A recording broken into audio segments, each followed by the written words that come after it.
Continuando a nossa apresentação ao documento 105 da CNBB, Cristãos Leigos e Leigas na Igreja e na Sociedade, vamos conversar um pouco sobre a introdução do documento. Nossos bispos começam já assim, agradecendo, é interessante. Vejam só, é com alegria e admiração que mais uma vez nós, bispos, pastores da Igreja de Cristo, expressamos nosso agradecimento aos cristãos leigos e leigas pelo testemunho de sua fé, pelo amor e dedicação à Igreja e pelo entusiasmo com que se doam ao nosso povo, às nossas comunidades, às suas famílias, às suas atividades profissionais, até ao sacrifício de si.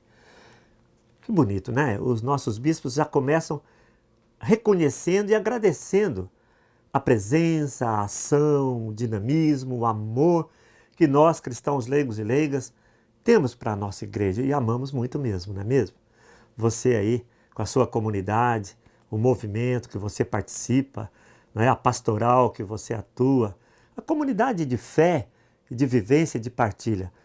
E de fato, né? Somos elementos importantes nas comunidades cristãs. Os bispos agradecem e iniciam, né, o documento já dizendo que na 50ª Assembleia, 54ª Assembleia, essa última de abril, se reuniram como tema central cristãos leigos e leigas na Igreja e na sociedade, tratando da identidade, vocação, espiritualidade e missão dos cristãos leigos e leigas. Continua a introdução dizendo exatamente que a realidade eclesial hoje, né, a realidade da Igreja, isso no Brasil todo, penso até que no mundo todo, né? A realidade tanto eclesial, pastoral, social, política, econômica dos tempos atuais torna-se também um forte apelo a uma avaliação, aprofundamento e abertura ao tema do laicato. Olha que interessante. O que está exigindo uma resposta? Né? Um aprofundamento, uma avaliação do tema do laicato. A realidade social, econômica, política, cultural. Né? Por quê? Porque há uma ligação forte. A presença e a ação dos cristãos leigos e leigas nesta realidade. Não é mesmo? Se a realidade não está indo lá muito bem, e não está mesmo, infelizmente, será que não está faltando a nossa ação? Né? Se o mundo hoje está sem sabor, está nas trevas do erro, da corrupção, não está faltando aí o testemunho do sal, da luz do Evangelho, como Jesus fala que nós somos sal da terra, luz do mundo, o fermento do reino de Deus. Então vejam só, a partir da realidade, né, que clama, né, que está em confronto com a proposta do Evangelho, é que os nossos pastores se reuniram para estudar, aprofundar e propor, né, uma orientação para nós, cristãos leigos e leigas. E continua dizendo que é urgente abrir espaços de participação, estimular a missão, refletir sobre avanços e retrocessos, porque tem avanços, graças a Deus, né? Mas também alguns retrocessos na nossa igreja, com relação a nós, leigos e leigas. E também para fazer crescer a participação e o protagonismo dos leigos na corresponsabilidade e na comunhão de todo o povo de Deus. Protagonismo, uma palavra interessante, né? Proto significa primeiro. E agon, né, que vem do grego, é luta, né, é o dia a dia sofrido da luta. Então, primeiro na luta, proto-agon, é linha de frente. Sabe aqueles que estão na linha de frente? E nós, leigos e leigas, estamos nas pontas da sociedade. Como a gente comentou ao apresentar o documento, somos nós que estamos na família, no mundo do trabalho, na fábrica, na roça, não é? No escritório, né? Limpando a rua, não é isso? Fazendo uma comida nas casas, trabalhando na limpeza, ou como um político na Câmara de Vereadores, ou lá na prefeitura, ou onde seja, no mundo da política, da economia, das artes. Então somos nós que estamos nessas pontas. Proto-agon, linha de frente na luta. Por isso o leigo é o protagonista. É nesse sentido que os bispos estão dizendo. E aí eles dizem que é nossa intenção, a intenção dos bispos, refletir sobre a dimensão pastoral, evangelizadora e missionária que os cristãos leigos e leigas, por meio do testemunho de santidade. Vejam só, hein? É uma cobrança, inclusive, de nós, né? Pelo meio do testemunho da santidade e da ação transformadora, exercem no mundo e na igreja. É nosso dever. É compromisso decorrente do batismo. Mas os bispos dizem assim no item 5, queremos enfatizar a índole secular que caracteriza o seu ser e agir. Já comentamos sobre isso, inclusive, né? A índole secular é aquilo que é próprio de nós cristãos leigos, o mundo, a ação no mundo. Então queremos enfatizar, dizem os bispos, até para que a gente não fique reduzido só na igreja. A gente às vezes fica só na missa, no terço, nas reuniões, no círculo bíblico, né? Internamente. E pouco atua, né? Pouco atuamos na sociedade. Né? Não vamos nas realidades do mundo e precisamos ir, que é ali que nós vamos levar o evangelho. Então eles enfatizam o mundo, mas também lembram que nós temos uma ação na igreja também. Não estamos dispensados não, hein? Veja só no item 7. Além da índole secular, queremos enfatizar, em consonância, né, conforme o documento de Aparecida, foi aquele encontro dos bispos latino-americanos e caribenhos em Aparecida, em 2007. Conforme esse documento, os leigos também são chamados a participar da ação pastoral da igreja. É na igreja e na sociedade. Não pode dispensar nenhuma nem outra. Mais para frente aqui no documento vai dizer que o mesmo Jesus que diz que nós somos sal da terra, luz do mundo, fermento na massa, também ele vai dizer que nós somos ramos na videira. Ele é a videira verdadeira e nós somos os ramos. Então, ao mesmo tempo que ele envia ao mundo, a terra, a massa, né, como sal, luz e fermento, ele chama, fica aqui comigo, é ramo na videira. Sem mim nada podeis fazer. Então, olha, nós, cristãos leigos e leigas, temos uma vocação especial para atuar no mundo, mas não podemos dispensar a participação na igreja, na comunidade, nos sacramentos, na Eucaristia, né? Palavra de Deus, para nos alimentar e ter força para atuar lá no mundo. Eles continuam, então, dizendo, olha que interessante, hein?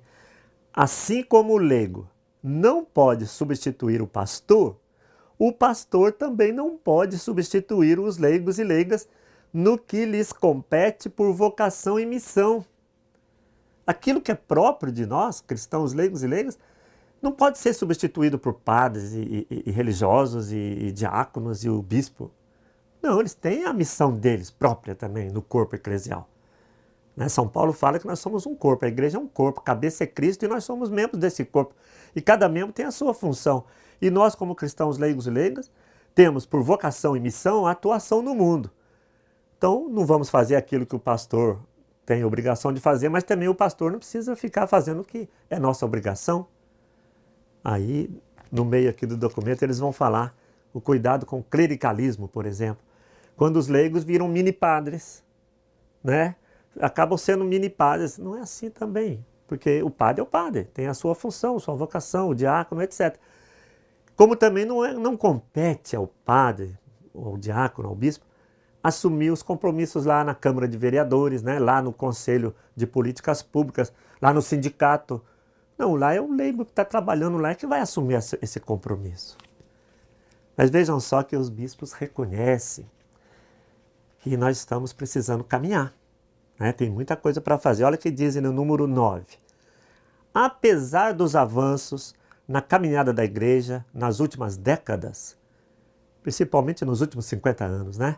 Há 5 décadas depois do Concílio Ecumênico Vaticano II, apesar desses avanços na caminhada nas últimas décadas, temos ainda no campo da identidade, vocação, espiritualidade e missão dos cristãos leigos e leigas, na igreja e no mundo, um longo caminho a percorrer.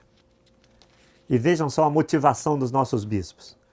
Nisso, estamos motivados pela proposta da igreja em saída, em chave missionária, como vive, ensina e propõe o Papa Francisco.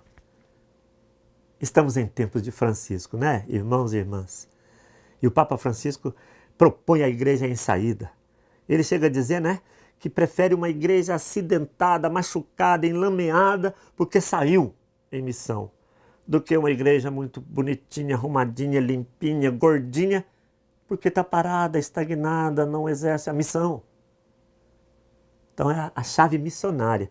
E é interessante como os bispos colocam assim, ó, como vive, ensina e propõe o Papa Francisco.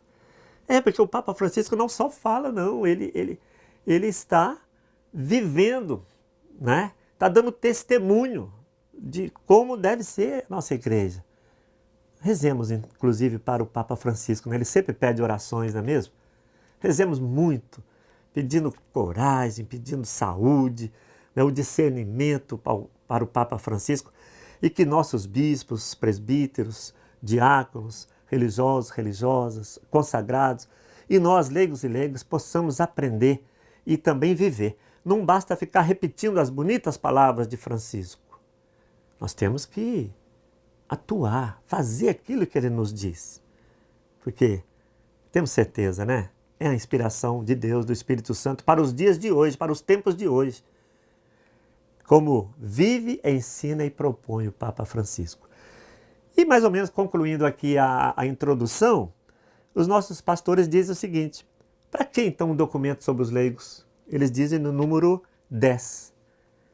O presente documento tem como perspectiva a afirmação dos cristãos leigos e leigas como verdadeiros sujeitos eclesiais.